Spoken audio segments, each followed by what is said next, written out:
தினமும் தியானம் தினமும் ஆசீர்வாதம் என்ற நிகழ்ச்சிக்கு உங்களை அன்போடு அழைக்கிறேன். நான் பாஸ்டர் N.I. சீபஸ். இன்னைக்கு காலை வேளையில் பிரசங்கின் புஸ்தகம் 5ஆம் அதிகாரம் 2ஆம் வசனம். தேவ சமூகத்தில் நீ துணிகரமாய் உன் வாயினால் பேசாமலும் மனம் பதறி ஒரு வார்த்தையும் சொல்லாமலும் இரு. தேவன் வானத்தில் இருக்கிறார், நீ பூமியில் இருக்கிறாய். ஆதலால் உன் வார்த்தைகள் சுருக்கமாய் இருப்பதாக. கர்த்தருடைய நாமம் மகிமைப்படுவதாக. இன்றைக்கு அநேகர் தேவனிடத்தில் விண்ணப்பம் பண்ணுகிறார்கள், ஜெபிக்கிறார்கள், சில சமயத்தில் பொருத்தனை செய்கிறார்கள். இந்த இடத்துல நாம் கவனிக்க வேண்டியது, தேவ ஆலயத்துக்குள்ளேயும் தேவாலயத்துக்கு போகும்பொழுது எப்படி இருக்க வேண்டும் என்று போட்டிருக்கிறது. 1ஆம் வசனத்தை கவனிங்கள். நீ தேவாலயத்திற்கு போகும்பொழுது உன்னுடைய நடையை காத்துக்கொள். மூடர் பலியிடுகிறது போல பலியிடுவதை பார்க்கிலும் செவி கொடுக்க சேர்வதே நலம். தாங்கள் செய்கிறது தீமை என்று அறியாதிருக்கிறார்கள். எங்க ஆலயத்துக்கு போறவங்களை பத்தி சொல்றாரு, நடையை காத்துக்க சொல்றாரு. மூடர் பலியிடுகிறது போல பலியிட வேண்டாம்னு சொல்றாரு. காது கொடுத்து சொல்றதை கேட்டு அதுபடி நடக்க சொல்றாரு. சொல்லிட்டு அந்த தேவாலயத்துக்கு போகிற ஆட்களை குறித்து என்ன சொல்றாரு? தாங்கள் செய்கிறது தீமை என்று.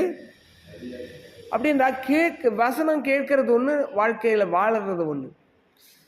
பிரசங்கம் கேட்கறது ஒன்று, பிரசங்கத்துக்கு எதிராக வாழ்றது ஒன்று. இதுதான் தீமைன்னு சொல்றாரு.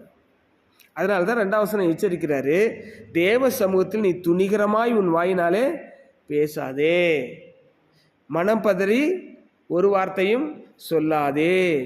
தேவன் எங்கே இருக்கிறாரா? வானத்தில் இருக்கிறார். நாம் எங்கே இருக்கிறோம்? பூமியில் இருக்கிறோம். ஆகவே நம்முடைய வார்த்தைகள் எப்படி இருக்கணும்? தேவனிடத்தில் பேசும்போது ஒரு வார்த்தை 2 வார்த்தை சொல்லிட்டோம்னா அவர் செஞ்சிருவார். அவர் ஒன்றும் மனுஷன் கிடையாது, அதெல்லாம் திரும்ப திரும்ப சொன்னாதான் ஞாபகத்துக்கு வரும் அப்படின்னு சொல்றதுக்கு. அதுதான் ஆபிரகாம் சொல்றாரு. 3 முறை ஆண்டவர் ஆபிரகாம்கிட்ட பேசுறாரு, தேவன்கிட்ட ஆபிரகாம் பேசுறாரு. ஆண்டவர்கிட்ட கேட்கிறாரு, இந்த ஒரு விஷயம் மாத்திரம் நான் பேசுகிறேன், தேவனுக்கு கோபம் வராது இருப்பதாக. ஒரு வார்த்தையை திரும்ப திரும்ப சொல்லிட்டு இருந்தா அவர் கோபப்படுவாருன்னு யாருக்கு தெரியுது? ஆபிரகாமுக்கு தெரியுது. அப்ப நம்ம தேவனுடைய சமூகத்துல, தேவனுடைய ஊழியர் இடத்துல, தேவனுடைய பிள்ளைகள் இடத்துல ஒரு விசுவாசியோடு பேசுகிற பொழுது அந்த வார்த்தைகள் கண்ணியமாகும், கனத்துக்குரியதாகும், சுருக்கமாக இருக்கும் பொழுது கர்த்தர் அந்த வார்த்தையை கனப்படுத்தி அவர் என்ன சொல்லி நம்ம ஜெபிக்கிறோமோ அதற்கு பதிலை தருவார். இது இல்லாத பட்சத்தில் நம்ம ஆலயத்துக்கு போகிறது வேஸ்ட். ஏன்னா தேவனுடைய வார்த்தை எப்படி இருக்குன்னா, அன்பினால் நிறைந்திருக்கிற வார்த்தை தான் தேவனுடைய வார்த்தை. அப்ப தேவனுடைய வார்த்தையை கேட்கிறவர்கள் எப்பயுமே அன்பினால் அவருடைய வார்த்தையை கை கொள்ள வேண்டும். அப்படி கை கொள்ளும் பொழுது என்ன நடக்கும்னா, தேவனிடத்துல ஆசீர்வாதங்கள் இருக்கும். நீங்க இதை தொடர்ச்சியாக 4ஆம் வசனம் 5ஆம் வசனத்தை பாருங்கள். இந்த நீ தேவனுடைய ஆலயத்துல நீ சுருக்கமா பேசணும்னு சொல்றாரு, மனம் பதறி சொல்லாதுன்னு சொல்றாரு. எதனாலன்னா, நீ தேவனுக்கு ஒரு பொருத்தனை பண்ணி கொண்டால் அதை செலுத்த தாமதியாதே. அவர் மூடரில் பிரியப்படுகிறதில்லை. நீ நேர்ந்து கொண்டதை செய். நீ நேர்ந்து கொண்டதை செய்யாமல் போவதை பார்க்கலும் நேர்ந்து கொள்ளாமல் இருப்பதே நலம். உன் மாம்சத்தை பாவத்துக்கு உள்ளாக்க உன் வாய்க்கு இடம் கொடுக்காதே. அது புத்தி பிசகினால் செய்ததென்று தூதனுக்கு முன் சொல்லாதே. தேவன் உன் வார்த்தையினாலே கோபம்